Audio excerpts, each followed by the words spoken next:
32 নম্বর যখন গুড়িয়ে দেওয়া হচ্ছে, ভাঙা হচ্ছে, সেখানে জনতা যখন আমরা ঢল দেখলাম, মানে উপস্থিতি দেখলাম, তখন দেখলাম যে সরকারের পক্ষ থেকে কোনো ব্যবস্থা নেওয়া হলো না এটাকে রক্ষার জন্য। আমরা মাঝখানে সেনাবাহিনীকে যেতে দেখেছি, কিন্তু কোনো এক কারণে সেনাবাহিনী সেখান থেকে তার কিছুক্ষণ পরেই চলে গেল।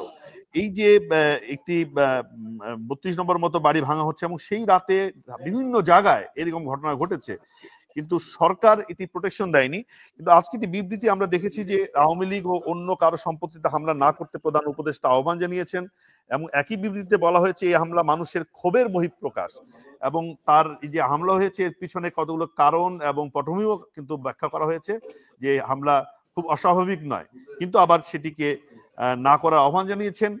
আবার বলা হয়েছে যে যারা এ ধরনের ঘটনা ঘটবে তাদের বিরুদ্ধে কঠোর আইনগত ব্যবস্থা গ্রহণ করা হবে। সরকারের এই প্রতিক্রিয়াকে আপনি কিভাবে দেখছেন? সরকার কি খুবই দায়িত্বপূর্ণ আচরণ করেছে? না করে থাকলে সেটি কেন করেনি? বাংলাদেশের খুবই জনপ্রিয়, বাংলাদেশের খুবই সমাদৃত একজন ব্যক্তিত্ব, নোবেল জয়ী তারকা ডক্টর মোহাম্মদ ইউনূস, তিনি যখন বাংলাদেশের রাষ্ট্রীয় ক্ষমতায় এসেছেন তখন স্বভাবতই তিনি রাজনীতির সেই দাবা চালার কিঞ্চিত প্রয়াস অবশ্যই করবেন, কারণ বাংলাদেশের রাজনীতি সেই উদার, সেই গণতান্ত্রিক, সেই মানবিক রাজনীতিতে অভ্যস্ত নয়। সুতরাং ডক্টর ইউনূস যেটা বলেছে এবং যেটা করেছে সেটা নিতান্তই সেই নোবেল জয়ী তারকা হিসাবে করেনি, একজন চতুর রাজনীতিবিদ হিসেবেই করেছে। এবং তার এই কর্মে আষ্টে পৃষ্ঠে যারা জড়িত দেশি এবং বিদেশি শক্তি, তিনি তো রাজনীতিবিদ নন, বা রাজনীতিবিদ হিসেবে তিনি কিন্তু এই পদে অধিষ্ঠিত হননি ছাত্র জনতা দ্বারা। শান্তিতে নোবেল বিজয়ী সেই মহাপুরুষ যদি অশান্তির কারণ হয়ে দাঁড়ায়, তবে নিতান্তই সেটাকে রাজনীতির কূটকৌশলী বলতে হবে, কারণ তিনি তো শান্তির দূত। শান্তির দূত যখন অশান্তির কার্য সৃষ্টি করে তখন স্বভাবতই বুঝে নিতে হবে তিনি আর সেই শান্তির পথে নেই, এবং তার আশেপাশে তাকে আষ্টে পৃষ্ঠে যারা জড়িয়ে রেখেছে তারা তার কানে শান্তির সেই পথ দেখাচ্ছে না। স্বভাবতই একদম ওপেন নাম বলে দিই, যদি বিদেশ থেকে ইউটিউবে পিনাকি, ভট্টাচার্য, ইলিয়াস তারা যদি বলে কলা বাগানে আমি ওটা এনে রাখছি, তোমরা 4-5 হাজার লোক যাও ওইখান থেকে নিয়ে আসো, আর্মি বাধা দিলে আর্মির উপর দিয়ে চালাই নিয়ে আসো, আর তখন সেই কাজ যখন হয়ে যায় আর সরকার যখন নীরব থাকে তখন বুঝে নিতে হবে যে এই সরকারের কোনো নিজের কোনো স্বতন্ত্র কার্যক্ষমতা নেই। আর যদি থেকে থাকতো তাহলে সরকার তখনই হয় থামিয়ে দিত, নয়তো সরকার সম্মতি জানাতো। দ্বিতীয়ত, যদি শত্রু হয়ে থাকে, যদি দণ্ডপ্রাপ্ত আসামিও হয়ে থাকে, পৃথিবীতে এমন কোন বিধান রয়েছে যে তার ঘর বাড়ি পুড়িয়ে দেওয়া যাবে, ভেঙে দেওয়া যাবে, এমন কোন আইন কি আপনাদের জানা রয়েছে? তাহলে প্রচলিত আইনের বাইরে গিয়ে যখন একটি কাজ করা হলো এবং আইন শৃঙ্খলা বাহিনী যখন নীরব ভূমিকা পালন করলো, এবং বাংলাদেশের সবচাইতে এই বৈষম্য বিরোধী ছাত্র আন্দোলনের যে সফলতা, এই সফলতা সবচাইতে বড় অবদান যে সেনাবাহিনীর, সেই সেনাবাহিনীকে যখন লাঞ্ছিত করে ভুয়া ভুয়া স্লোগান দিয়ে তাড়িয়ে দেওয়া হলো, অনেকটা লাঞ্ছিত করে বের করে দেওয়া হলো, তখন বুঝে নিতে হবে ডক্টর মোহাম্মদ ইউনূস যে শান্তির বার্তা নিয়ে বাংলাদেশে এসেছিল, সেই শান্তি খুঁজে নিতে আমাদেরকে অন্য কোনো পথ খুঁজে নিতে হবে, অন্যথায় ডক্টর ইউনূসকে স্বেচ্ছায় এই পথ থেকে সরে যেতে হবে।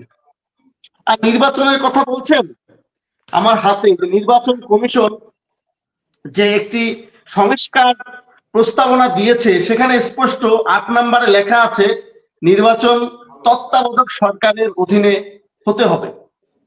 এবং আপনাকে একটু জানিয়ে রাখতে চাই, 13 এমিটমেন্টে যখন আপনার তত্ত্বাবধায়ক ব্যবস্থাপনা বা তত্ত্বাবধায়ক সরকারের মাধ্যমে আপনি নির্বাচন করেছিলেন এবং শেখ হাসিনা সেই 13 এমিটমেন্টকে বাতিল করে যখন 15 এমিটমেন্টে যখন দলীয় সরকারের অধীনে নির্বাচনকে নিয়ে আসা হলো, 5ই আগস্ট পরবর্তী কোর্ট কিন্তু সেই 15 এমিটমেন্টকে বাতিল ঘোষণা করেছে এবং 13 এমিটমেন্টকে বহাল রেখেছে। সুতরাং যেহেতু আপনি সংবিধানে আলোকে আমাদের রাষ্ট্রপতির হাতে শপথ নিয়েছেন এবং 13 এমিটমেন্ট যখন এখন পর্যন্ত কার্যকর, সুতরাং এই অন্তর্বর্তী সরকার কিন্তু অনেকাংশেই প্রশ্নবিদ্ধ।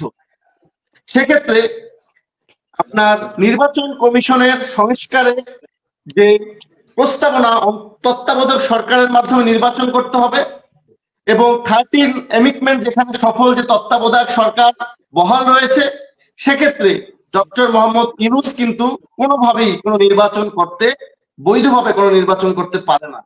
আরেকটা বিষয়, এই 13 এমিটমেন্টে তত্ত্বাবধায়ক সরকারের একটা বিধিমালা রয়েছে, সেখানে 72 বছরের ঊর্ধ্বে কোনো লোক কিন্তু সেখানে থাকতে পারবে না এবং 25 বছরের নিচে কোনো মেম্বার সেই সরকার কাঠামোতে থাকতে পারবে না। সুতরাং বয়সের হিসাবও যদি করে, সেই বয়সের 13 এমিটমেন্টকে বহাল রেখে, তাহলে সেখানেও কিন্তু ডক্টর মোহাম্মদ ইউনূসের থাকার কোনো সুযোগ বা সম্ভাবনা বা বৈধতা অনেকাংশেই থাকবে না। সুতরাং বিষয়টা হচ্ছে যে এই যে হযবরল পরিস্থিতি, এর জন্য আমরা প্রথম থেকেই বলে আসছিলাম যে ডক্টর মোহাম্মদ ইউনূস যেন একটি স্বচ্ছতার ভিত্তিতে আসে।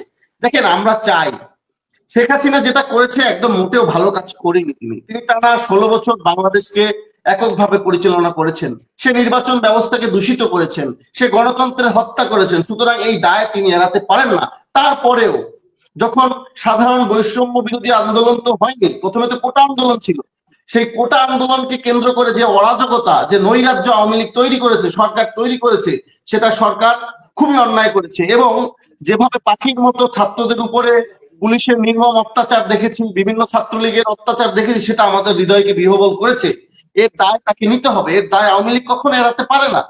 কিন্তু বিষয়টা হচ্ছে, পাশাপাশি আপনার দেশকে, দেশের শান্তি শৃঙ্খলা, দেশের স্বাধীনতা সার্বভৌমত্বকে অক্ষুণ্ণ রাখার জন্য যে ন্যায্যতার ভিত্তিতে যে আইনের শাসন প্রতিষ্ঠা করা অনিবার্য, সেখানে কিন্তু ডক্টর মোহাম্মদ ইউনূস পরিপূর্ণভাবে ব্যর্থ এবং সেই ব্যর্থতার ফল হচ্ছে অপারেশন ডেভিল হার্ট।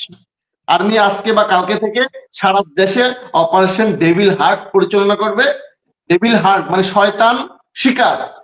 এখন দেখি বাংলাদেশের দেশপ্রেমিক সেনাবাহিনী কোন কোন শয়তানকে হার্ট করে, আমরা সেটা দেখার অপেক্ষা। রহিস আহমদ বাচ্চু, বাংলাদেশের সেনাবাহিনীকে কিন্তু গ্রেপ্তারি ক্ষমতা দেওয়া হয়েছে, হ্যাঁ, ইন এইড টু সিভিল প্রশাসন। তো সেটি কিন্তু কিন্তু আমরা তারপরেও কিন্তু আইন শৃঙ্খলা পরিস্থিতি নিয়ন্ত্রণে আসতে দেখিনি, সে তো দীর্ঘদিন হয়ে গেল।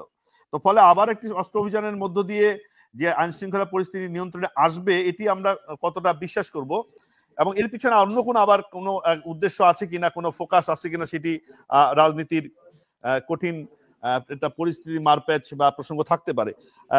সৈয়দ সামাদ বাচ্চু, আপনাকে ধন্যবাদ জানাচ্ছি, কিন্তু আপনি একটি গুরুতর প্রসঙ্গ উত্থাপন করলেন যে 72 বছরের নিচে যদি, উপরে যদি কেউ থাকে, তিনি সরকার প্রধান হতে পারবেন না তত্ত্বাবধায়ক সরকারের, এবং সেটি হচ্ছে নির্বাচন কমিশন সংক্রান্ত সংস্কার কমিটির রিপোর্ট।